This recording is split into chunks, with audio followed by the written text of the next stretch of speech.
"It's cute that Ella thinks she's going to be a scientist," my brother-in-law Craig said, his voice carrying deliberately across my sister's backyard. "Especially considering she couldn't even pass regular math last year." Laughter rippled through. The group of extended family members gathered around the grill, the kind of laughter that barely disguises contempt. I watched my daughter's shoulders hunch as she sat alone at the picnic table, her 13-year-old frame seeming to collapse inward. She'd been excitedly telling her cousin about the summer science program she'd applied to before Craig's interruption. Now she stared at her untouched plate, her face flushed with humiliation. My sister Jennifer touched Craig's arm lightly, a performative gesture of restraint. "Maybe we shouldn't—" "What? It's just a reality check," Craig continued, emboldened by his audience. "Not everyone's cut out for that kind of thing. Better she knows now than waste her time." He looked directly at me, a challenge in his gaze. "Mark's just encouraging unrealistic expectations. Single dads don't always know when to be practical." I set my drink down carefully, measuring my response. This wasn't the first time Craig had targeted Ella, but it was the most public, the most deliberately cruel. Before I could speak, the sound of tires on gravel cut through the awkward silence. A black Cadillac Escalade with tinted windows pulled into the driveway, gleaming in the late afternoon sun. Every head turned as the driver's door opened and a woman in a tailored suit emerged, scanning the gathering until her eyes found me. "Mr. Harrington," she called, her professional tone carrying across the yard. "I'm Dr. Samuels from the Westfield Institute. I apologize for interrupting your family gathering, but we've been trying to reach you." She approached with purposeful steps, a leather portfolio in hand. "It's regarding Ella's application and test results.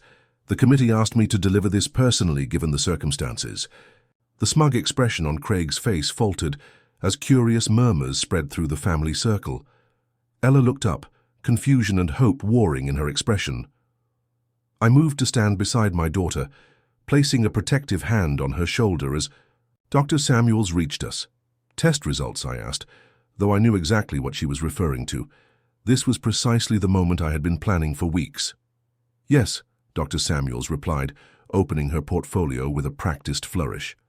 Ella's cognitive assessment placed her in the top 0.1% nationally for spatial reasoning and mathematical conceptualization. The admissions committee has not only accepted her into our advanced placement program, but is offering a full merit scholarship. She handed me an official-looking document. We typically don't make house calls, but her scores were exceptional. We wanted to ensure there was no miscommunication. The silence in the backyard was absolute. Craig stood frozen by the grill, tongs suspended in midair. My daughter's expression transformed from shame to astonishment as the implications of this unexpected arrival sank in. And I allowed myself the smallest smile of satisfaction as years of careful planning culminated in this perfectly orchestrated moment of vindication. My name is Mark Harrington, 42, an architectural engineer specializing in structural analysis for high-rise buildings. I approach every aspect of life with the same methodical precision I apply to ensuring skyscrapers can withstand hurricane-force winds and seismic events, analyzing variables, calculating stress points, and implementing solutions with careful attention to detail. This systematic approach has served me well professionally, earning me a respected position at BDG Associates, one of the country's leading architectural firms. It has proven equally valuable in my most important role, raising my daughter Ella, alone since my wife Sarah's death from ovarian cancer 7 years ago. The loss redefined our lives, transforming our family of 3 into a team of 2 navigating grief while forging a path forward. Ella was only 6 when Sarah died, old enough to understand the permanence of the loss, but too young to process its implications fully. In the aftermath, I applied my analytical mind to creating stability amid chaos. I developed routines and systems to maintain normalcy. I researched child development and grief counseling with the same intensity I would devote to complex engineering problems. Most importantly, I learned to recognize and nurture Ella's unique strengths and interests. which increasingly centered around science and mathematics, fields where she showed natural aptitude despite struggling in traditional classroom settings. My relationship with my extended family had always been complex. My sister Jennifer, 2 years my senior, had chosen a more conventional path, marrying her college sweetheart Craig, having 3 children, and establishing the kind of suburban life our parents had always envisioned for both of us. My career-focused approach and marriage to Sarah, an environmental scientist whose work took us around the world, had been viewed with barely concealed disapproval by our parents, who valued stability and tradition above all else. Sarah's death shifted these dynamics.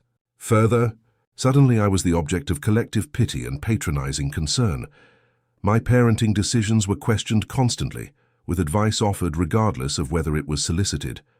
Craig, who had always resented my educational achievements and professional success, positioned himself as the authority on proper child rearing, using his intact family as evidence of superior judgment. Ella became the unwitting focal point of this family tension. From an early age, she displayed the same intellectual curiosity and unconventional thinking that had characterized her mother. She asked questions that made adults uncomfortable. She preferred books and experiments to dolls and dress-up. She struggled with the arbitrary social hierarchies of elementary school while excelling at complex problem-solving beyond her grade level. These traits, which I recognized as gifts, became targets within the family structure. My nieces and nephews, echoing their parents' attitudes, excluded Ella from activities. Holiday gatherings became minefields of subtle digs and uncomfortable comparisons. Craig was particularly relentless, finding ways to highlight any area where Ella struggled while dismissing her strengths as irrelevant or exaggerated. The situation deteriorated significantly when Ella began middle school. The combination of adolescent social pressures and increasingly rigorous academic expectations triggered her learning differences. Testing revealed what I had long suspected. Ella had dyslexia and ADHD, conditions that explained her uneven academic performance.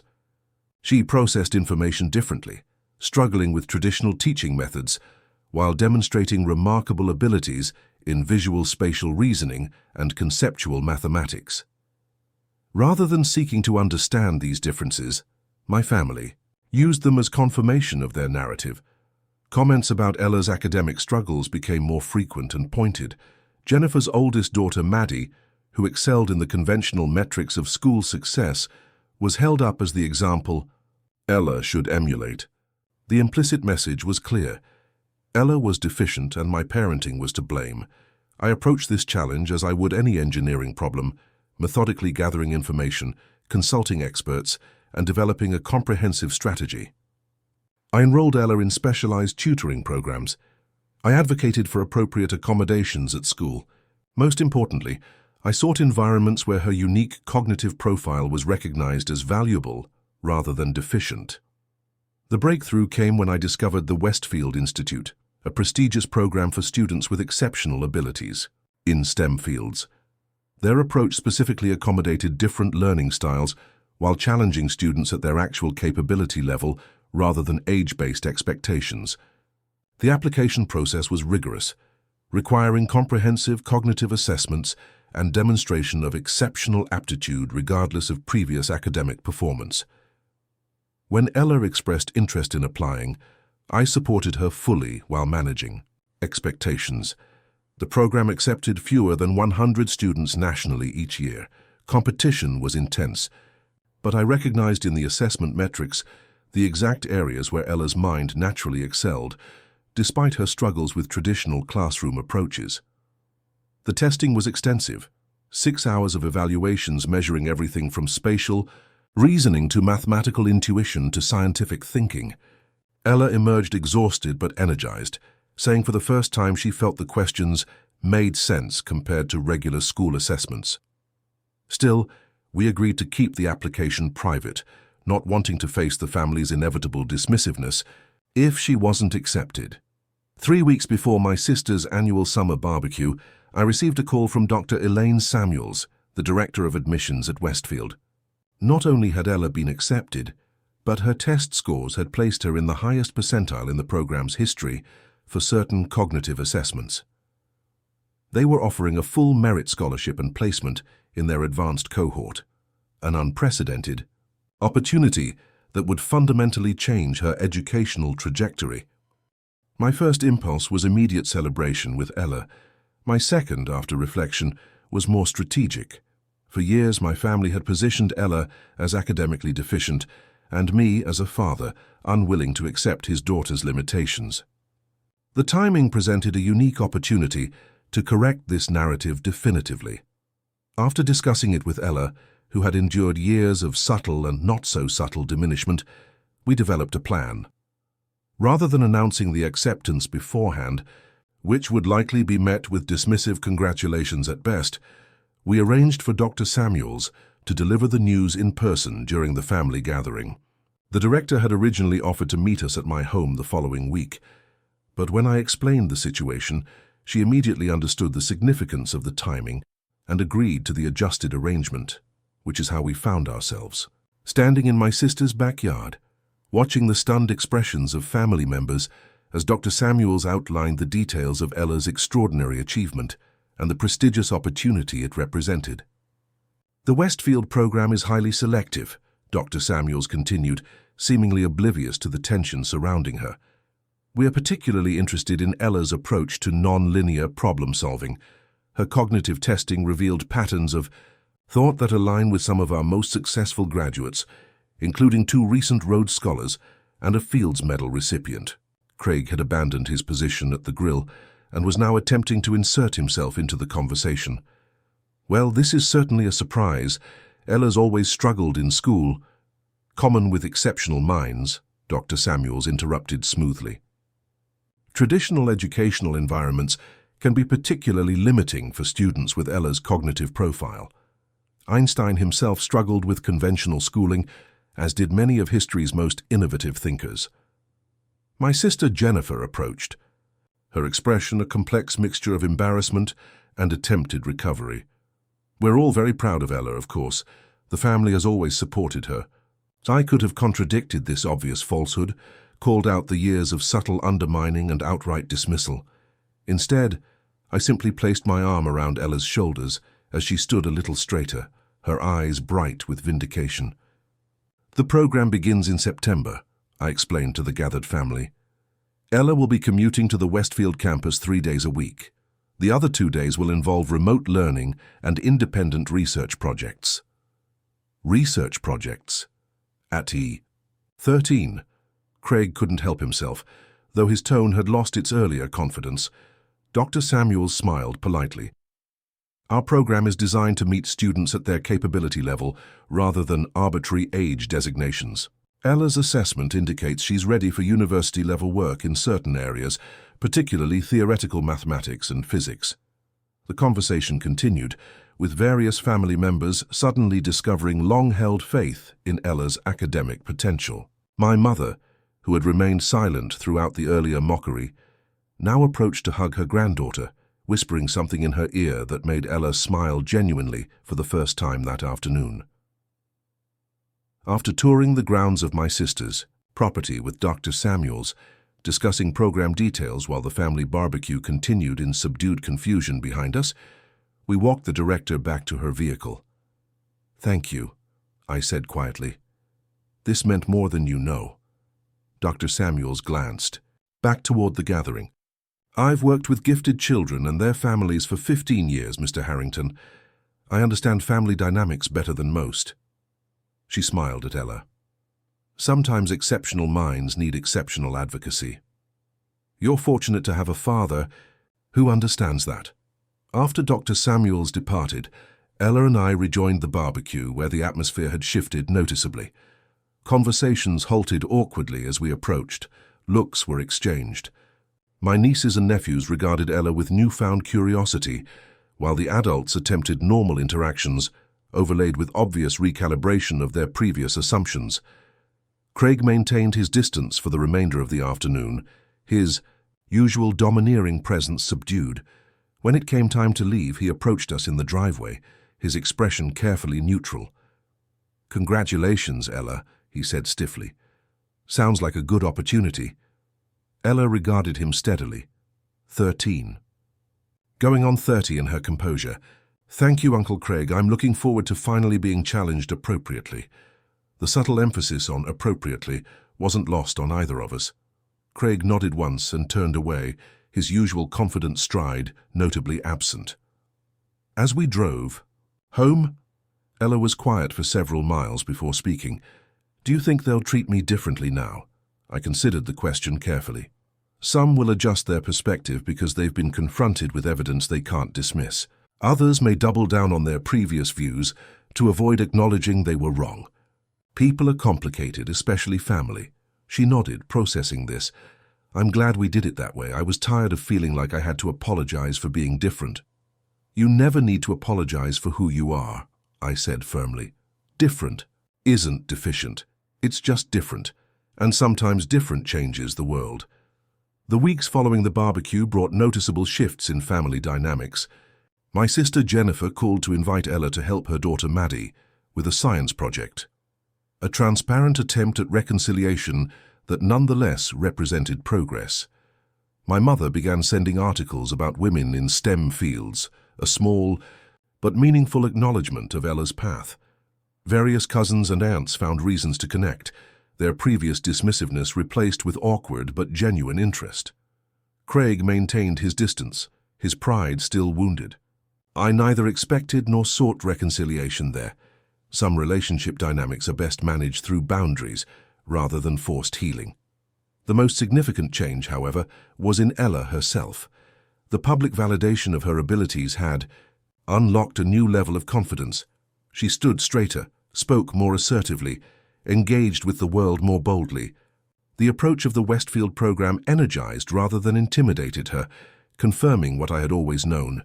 She wasn't struggling with intelligence, but with an educational environment that failed to recognize her particular form of brilliance. 6 months later, Ella was thriving at Westfield. Her research project on computational models for climate prediction had attracted attention from university professors. The learning accommodations for her dyslexia and ADHD allowed her natural abilities to shine without the barriers that had frustrated her in traditional classrooms. At the winter holidays, we hosted a small gathering at our home, the first time we'd done so since Sarah's death. My mother, Jennifer, and her children and a few close friends joined us. Craig had a prior commitment, a transparent excuse that simplified the evening for everyone. As we shared dinner, my niece Maddie asked Ella about her work at Westfield. Rather than the dismissive comparison this question would have prompted, in the past, Ella enthusiastically explained her current project, complete with diagrams sketched on napkins.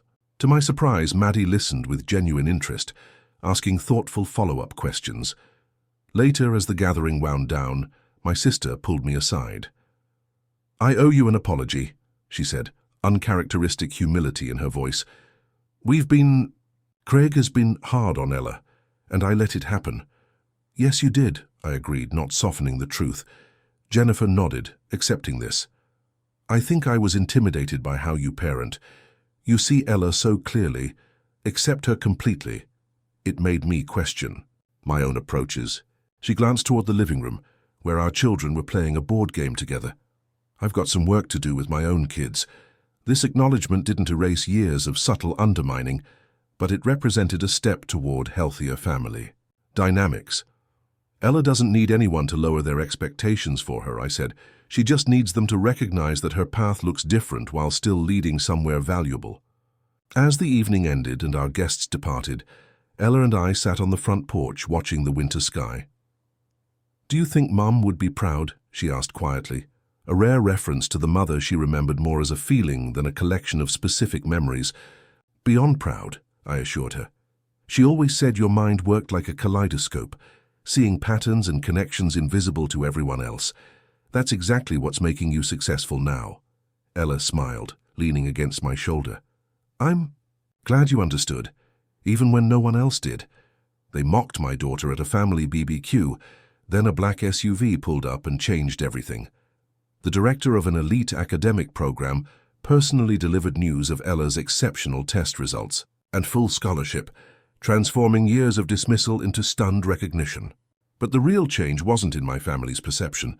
It was in Ella's understanding of herself, not as deficient or failing, but as possessing a mind that processes the world differently and valuably.